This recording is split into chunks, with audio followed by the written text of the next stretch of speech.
Hello दोस्तों, तो ये देसी स्टाइल में एंटोनिम्स के लिए जो वीडियो है इसमें आप सभी लोगों का सादर आमंत्रण है और स्वागत है। तो चलिए दोस्तों, देसी स्टाइल में एंटोनिम्स कैसे याद होता है।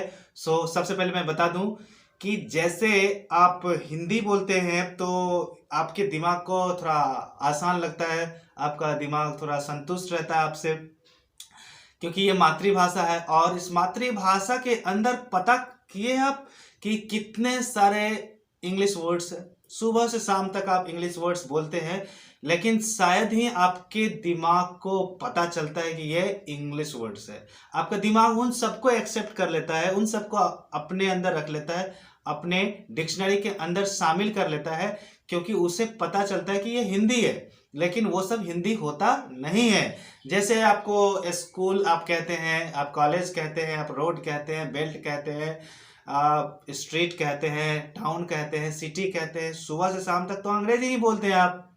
वॉल कहते हैं, कलर कहते हैं।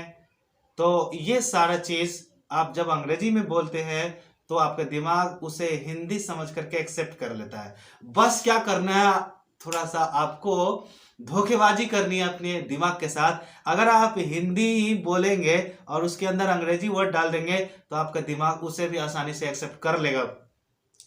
लेकिन हम लोग गलती क्या करते हैं, जो हिंदी मीडियम स्टूडेंट है वो उनके लिए खास करके वीडियो है।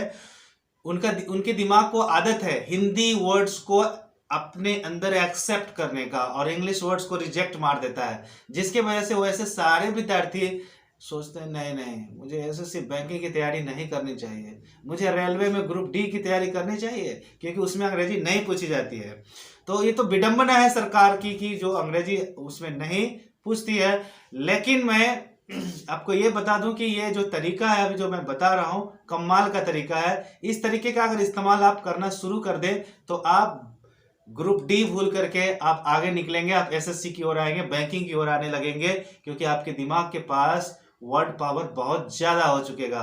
तो चलिए वर्ड पावर मेरे साथ बढ़ाइए, क्योंकि ये कमाल का वीडियो है जहां पे आप जैसे ही वीडियो कंप्लीट करेंगे आपको पता चलेगा कि सारा के सारा वर्ड्स आपको याद हो चुका है। दूसरी बात कि कुछ एक निश्चित मात्रा में अगर हम कोई भी चीज सीखते हैं तो उसके बाद हमें स्टॉप करना पड़ता है और रात भर प्रोसेसिंग होता है। उसके कल होकर के उसके अगले दिन हम लोग फिर से पढ़ते हैं, फिर स्टॉप कर देते हैं, फिर रात भर हमारे दिमाग में प्रोसेसिंग होता रहता है। वो सब जितने वर्ड्स है, जितने नॉलेज हमने दिन भर में एक्सेप्ट किया, दिन भर में एक्यूज किया, वो सारा वर्ड्स जो भी हम लोग एक्यूजिशन करते हैं वो सारा वर्ड्स क्या होता है, हमारे दिमाग में प्रोसेसिंग होता है रात को और एडजस्ट कर देता है। उसके बाद फिर कल होके हम लोग और सीखते हैं।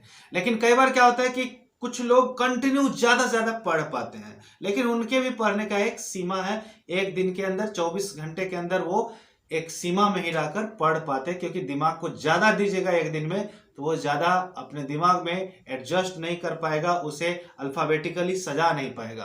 तो दोस्तों इस वीडियो में क्या है कि आपको जब याद हो जाएगा तुरंत, क्योंकि मैं वर्ड्स को आपकी जिंदगी के जो लैंग्वेज है, आपकी जिंदगी में जो वर्ड्स इस्तेमाल होते हैं हिंदी में, उन सारे वर्ड्स से रिलेट कर दिया हूं, जिससे आपको नया लगेगा ही नहीं आपके दिमाग को। तो क्या होगा आपको, तो आपको करना क्या है कि जितना ज्यादा आप चाहे उतना वर्ड्स आप कंटिन्यू आप ले सकते हैं दिमाग में, कंटिन्यू। उसके लिए आपको थोड़ा लिखना पड़ेगा। ये सारे जो वर्ड्स है रेड पट्टी पे जो दिए गए वर्ड्स है, इन वर्ड्स को आपको कॉपी में नोट करना होगा और रिवाइज थोड़ा सा करते जाना होगा, क्योंकि जो व्यक्ति ज्यादा सीखता है उसको ज्यादा रिवीजन की भी आवश्यकता होती है। नहीं तो बहुत सारे सीखे हुए चैप्टर्स है, सीखे हुए जो नॉलेज है आपके, वे आपके दिमाग से निकल जाते हैं। ये हमारा स्वभाव है। तो चलिए हम यहाँ पर आपको एंटोनिम्स याद कराने वाले हैं एकदम देसी स्टाइल में, तो बने रहिए इस वीडियो के अंत तक। देखिए सबसे फर्स्ट जो वर्ड है वो है ऑस्ट्रासाइज। क्या है? ऑस्ट्रासाइज। ऑस्ट्रासाइज का मतलब होता है किसी को बाहर निकालना। इसके राइट हैंड साइड में देखिए वेलकम लिखा हुआ है, वेलकम। तो एक दूसरे का ये दोनों वर्ड क्या है? एंटो है, मतलब विपरीत वर्ड है, उल्टा अर्थ देता है। जैसे दिन का उल्टा रात होता है, राजा का उल्टा गरीब, यानी अमीर का उल्टा गरीब, राजा का प्रजा होता है ना। उसी तरह से यहाँ पर जो वर्ड्स है उसका विपरीत वर्ड्स है जो एग्जाम्स में पूछे जाते हैं। तो यहाँ पर मैं ये जो रेड पट्टी पे लिखे हुए जितने भी वर्ड्स हैं मैं इनको नहीं पढ़ूंगा, क्योंकि इनको पढ़ूंगा तो वीडियो कुछ लंबी हो जाएगी। इसलिए चलिए केवल हिंदी सेंटेंसेस को मैं पढ़ता हूं और आपको ध्यान से सुनना है। सुनने के बाद ये सारे वर्ड्स को आपको कॉपी में नोट कर लेना है। प्रतिदिन कॉपी में नोट कीजिए। और ये प्रतिदिन वीडियो आपको मिलेगी कैसे? तो उसके लिए आपको सब्सक्राइब करना पड़ेगा। सब्सक्राइब करने से क्या होता है कि जो भी वीडियो मैं अपलोड करता हूं ये आपको उसी समय आपको एक नोटिफिकेशन की आवाज होगी और उसी समय आपको पता चल जाएगा कि वीडियो आ चुकी है, तो आप देख लेंगे। इसलिए सब्सक्राइब करना आवश्यक है। ठीक है, तो थोड़ा सा मेहनत कीजिए, उंगली को वहां ले जाइए रेड कलर पे और सब्सक्राइब कर दीजिए। उसमें आपको ज्यादा कोई खर्च करने की आवश्यकता ही नहीं है, बस थोड़ी सी मेहनत करने की आवश्यकता है। चलिए अब हम इस सेंटेंस को पढ़ते हैं। इसमें लिखा है, मैं अपने मित्र समूह से पुराने दोस्तों को ऑस्ट्रासाइज कभी नहीं करता हूं। फिर से देखिए, मैं अपने मित्र समूह यानी फ्रेंड सर्कल से पुराने दोस्तों को ऑस्ट्रासाइज कभी नहीं करता हूं। ऐसा नहीं कि पुराने दोस्त है उसको ऑस्ट्रासाइज कर दिए। ऑस्ट्रासाइज मतलब ग्रुप से बाहर निकालना। तो कभी भी उसको ऑस्ट्रासाइज नहीं करते हैं, बल्कि नए मित्र को भी वेलकम करते हैं। वेलकम मतलब आई हमारे फ्रेंड सर्कल में शामिल हो जाइए। तो ऑस्ट्रासाइज मतलब ग्रुप से बाहर निकालना और वेलकम मतलब ग्रुप में स्वागत करना। अब नेक्स्ट सेंटेंस है, वह बहुत ही फ्लेक्सिबल है। देखिए, फ्लेक्सिबल मतलब होता है लचीला, जल्दी ही किसी की बात मान लेना। ठीक है, एकदम नरम रहना, रिजिड नहीं रहना, तो उसको बोलते हैं फ्लेक्सिबल। तो बहुत ही फ्लेक्सिबल है, परंतु उनकी पत्नी एक रिजिड औरत है। पत्नी जो है रिजिड है, एकदम एक साड़ी लेना है तो लेना है, चाहे उसे पति को कर्ज न क्यों लेना पड़े, तो वैसी रिजिड औरत है। नेक्स्ट सेंटेंस देखिए, मैं दूसरों के साथ कोई कन्फ्रंटेशन नहीं रखता हूं। मैं दूसरों के साथ कोई मतभेद नहीं रखता हूं। कन्फ्रंटेशन मीन्स मतभेद, झगड़ा, मनमुटाव, ये सब क्या है? कन्फ्रंटेशन है। तो मैं दूसरों के साथ कोई कन्फ्रंटेशन नहीं रखता हूं, क्योंकि मैं खुद ही चाहता हूं कि दो लोगों के बीच कॉन्सिलिएशन हो जाए। कॉन्सिलिएशन मतलब क्या होता है? कॉन्सिलिएशन मतलब सुलह हो जाए, झगड़ा समाप्त हो जाए, दोनों एक हो जाए, तो कॉन्सिलिएशन मीन्स सुलह होना। तो ये क्लियर हो गया दोनों। अब हम नेक्स्ट सेंटेंस की ओर बढ़ते हैं। इसमें लिखा है, आधुनिक वैज्ञानिक कुछ वैलिडेटेड नियम या सिद्धांत को भी डिस्प्रूव कर देते हैं। वैलिडेटेड मतलब होता है जिस नियम या कानून को आपने वैलिडेटेड किया, मतलब प्रमाणित किया है। कई बार क्या होता है, आने वाले समय में उसका सच्चाई जब पता चलता है तो वैज्ञानिक उसको डिस्प्रूव कर देते हैं, मतलब अप्रमाणित कर देते हैं। तो वैलिडेटेड मीन्स प्रमाणित और डिस्प्रूव मीन्स अप्रमाणित। क्लियर हो चुका है।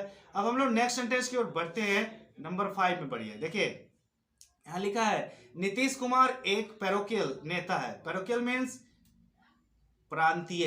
पैरोकियल मीन्स प्रांतीय या क्षेत्रीय। जबकि बराक ओबामा एक ग्लोबल नेता है। परंतु बराक ओबामा जो है एक ग्लोबल नेता है, जो पूरे वर्ल्ड में उनको लोग जानता है। लेकिन नीतीश कुमार को पूरे वर्ल्ड में कोई नहीं जानता है, केवल बिहार के कुछ राज्य में या बिहार के लोग ज्यादातर जानते हैं। तो ये क्लियर हो चुका है। अब हम लोग आगे बढ़ते हैं। नेक्स्ट 6 नंबर में है, अधिकांश लोग एनिमोसिटी पसंद नहीं करते हैं। एनिमोसिटी का मतलब होता है शत्रुता, दूसरे से शत्रुता का भाव रखना, दैट इज कॉल्ड एनिमोसिटी। तो अधिकांश लोग एनिमोसिटी पसंद नहीं करते हैं, वे लोग अफेक्शन पसंद करते हैं। अफेक्शन मीन्स स्नेह या लव, प्यार। तो ज्यादातर लोग क्या करते हैं, खुद के लिए खास करके अफेक्शन पसंद करते हैं, यानी दूसरे से आप एनिमोसिटी नहीं करते हैं, अफेक्शन करते हैं। इसका मतलब आप एक अच्छे इंसान हैं। तो एनिमोसिटी मतलब शत्रुता और अफेक्शन मतलब स्नेह या प्रेम। अब हम लोग सेंटेंस नंबर 7 की ओर बढ़ लेते हैं। इसमें लिखा हुआ है, बिल्ली एक मिनिएचर जानवर है, जबकि एक बाघ लार्ज जानवर है। बिल्ली क्या है? एक छोटी सी जानवर, छोटा सा जानवर है, और बाघ जो है एक बड़ा जानवर, लेकिन दोनों एक ही जैसा लगता है। देखिए, दोनों क्या है, एक ही प्रजाति से आते हैं। प्रजाति एक ही है, लेकिन एक छोटा है और एक बड़ा है, बस अंतर यही है। अगर बिल्ली को भी बाघ जितना बड़ा कर दिया जाए तो वो भी आदमी को भी खा सकती है। तो मिनिएचर मीन्स छोटा और लार्ज मीन्स बड़ा। अब नेक्स्ट है 8 नंबर। इसको मैं स्लाइड को आगे बढ़ा लेता हूं।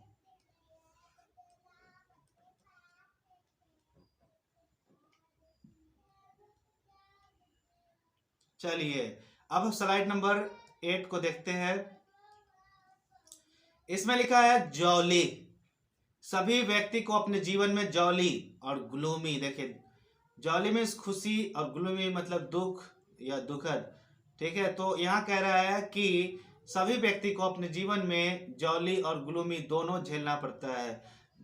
हर व्यक्ति को अपने जीवन में सुख और दुख, जॉली और ग्लूमी दोनों झेलना पड़ता है। वाकई में ये बात सच है। नेक्स्ट है केवल उपयोगी जानवर ही, नंबर 9 में देखिए, केवल उपयोगी जानवर ही सर्वाइवल है। सर्वाइवल मतलब विकासशील, जो विकास कर रहा है। परंतु कुछ जानवर एक्सटिंक्शन पे है, मतलब विलुप्त होने पर है। तो एक्सटिंक्शन मतलब विलुप्त होना और सर्वाइवल मतलब विकास करना। क्लियर हो चुका है। अब जो है देखिए, विलुप्त कुछ जो है जानवर जैसे डायनासोर्स वगैरह एक्सटिंक्ट हो चुके हैं, मतलब उनका एक्सटिंक्शन हो चुका है। अब हम लोग आते हैं नंबर 10 में। इसमें लिखा है लोग इनकॉन्ग्रुअस शादी पसंद नहीं करते हैं। क्यों पसंद करेंगे भाई? इनकॉन्ग्रुअस में तो झगड़ा होती रहेगी। तो यहाँ पर क्या है, इनकॉन्ग्रुअस मतलब बेमेल, लड़का एमए है और लड़की बिल्कुल नहीं पढ़े हुए, दोनों बेमेल है। तो इनकॉन्ग्रुअस का मतलब हुआ वे मेल, जो मेल नहीं खाता हो। लेकिन वे लोग हार्मोनियस शादी पसंद करते हैं। हार्मोनियस में जिसमें दोनों का विचार मिलता हो, दोनों एक ही विचार का हो। हार्मोनियस मीन्स सहृदय, जो जो वो पसंद करते हैं वही लड़का ही पसंद करता है, तो उसको बोलते हैं हार्मोनियस, यानी सहृदय, लगन लगाव रखने वाला, वैसे व्यक्ति को हार्मोनियस बोलते हैं। और इनकॉन्ग्रुअस मतलब जो बिल्कुल बेमेल हो, जो मेल नहीं खाता हो, उसको बोलते हैं इनकॉन्ग्रुअस। तो उम्मीद करता हूं ये सारा वर्ड्स आपको याद हो चुके हैं। थोड़ा बहुत अगर कसर रह गए होंगे तो उसको आप अंग्रेजी में देखिए। मैं इसे अंग्रेजी में आपको ले चलता हूं कि अंग्रेजी में भी इन सारे वर्ड्स को कैसे याद करें।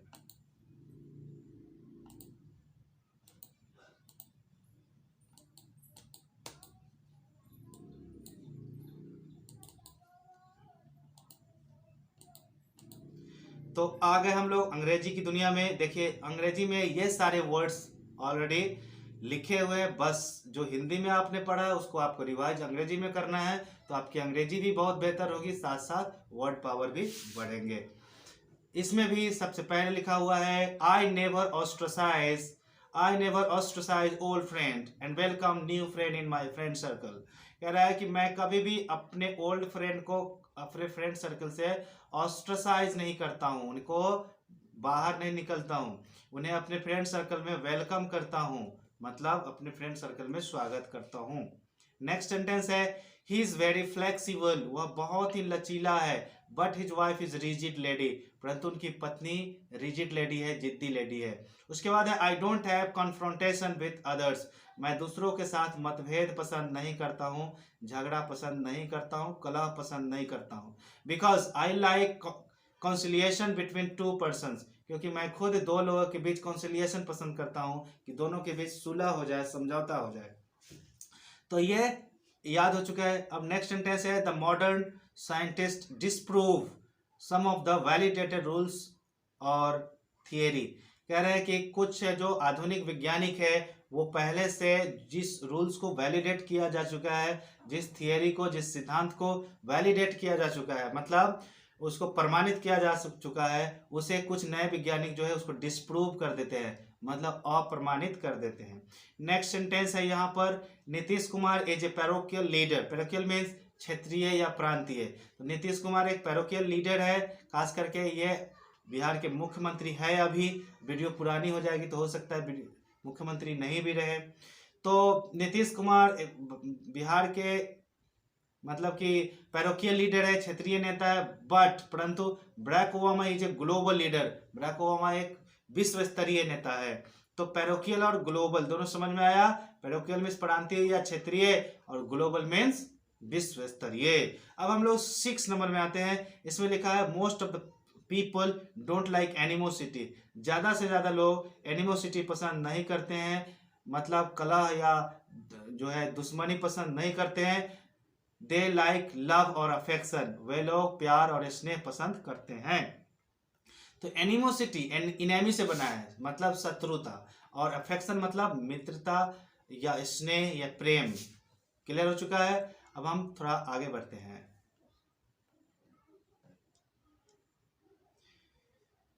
चलिए यहां हम देखते हैं एनिमोसिटी तक हो चुका है।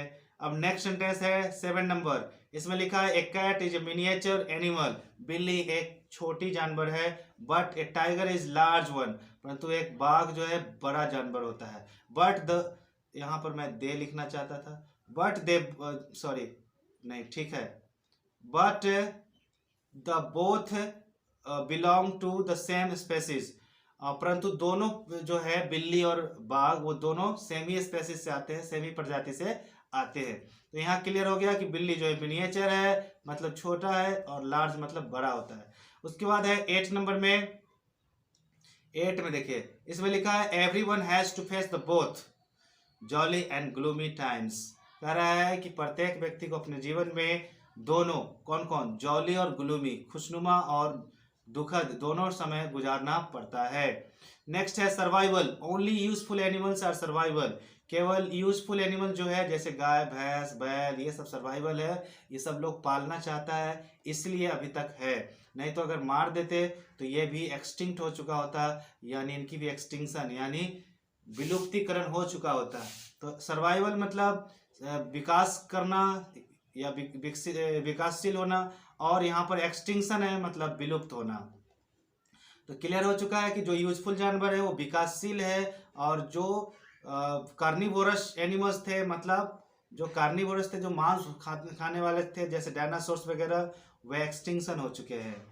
उसके बाद नंबर 10 में है पीपल डोंट लाइक इनकॉन्ग्रुअस मैरिज, लोग बेमेल शादी पसंद नहीं करते हैं। दे लाइक हार्मोनियस, वो सौहार्दपूर्ण, सौहार्दपूर्ण मतलब एकदम मेल खाता हुआ, वे लोग सौहार्दपूर्ण मैरिज पसंद करते हैं। तो इस तरह से ये सारे वर्ड्स आपको याद हो चुके हैं। एंटोनिम्स का क्लास कंटिन्यू देखने के लिए हमारे चैनल को सब्सक्राइब करना ना भूलें। बहुत सारे लोगों को पता नहीं है कि सब्सक्राइब क्यों बोलते हैं लोग। सब्सक्राइब करने से क्या होता है कि जो वीडियो आपको पसंद है उसका नेक्स्ट भाग जो है आपको टाइम पर मिल जाएगा यदि सब्सक्राइब किए हुए रहेंगे। जैसे ही मैं अपलोड करूंगा वीडियो आपको तुरंत मिल जाएगा, अन्यथा फिर इस वीडियो का पता लगाते रहे नहीं मिलने वाला। इसीलिए अभी अभी आप इसको सब्सक्राइब कर दीजिए और बेल आइकन दबाइए और ऑल कर दीजिएगा जरूर, क्योंकि ऑल किए हुए रहिएगा तो आपको हर सेशन में प्लेलिस्ट के अंदर जो भी है सब आपको मिलता जाएगा। तब तक के लिए हम आपसे लेते हैं विदा। कंटिन्यू अपनी तैयारी को आप जारी रखिए, फिर हम आपसे मिलेंगे नेक्स्ट वीडियो में। तब तक के लिए बाय बाय, टाटा और जय हिंद।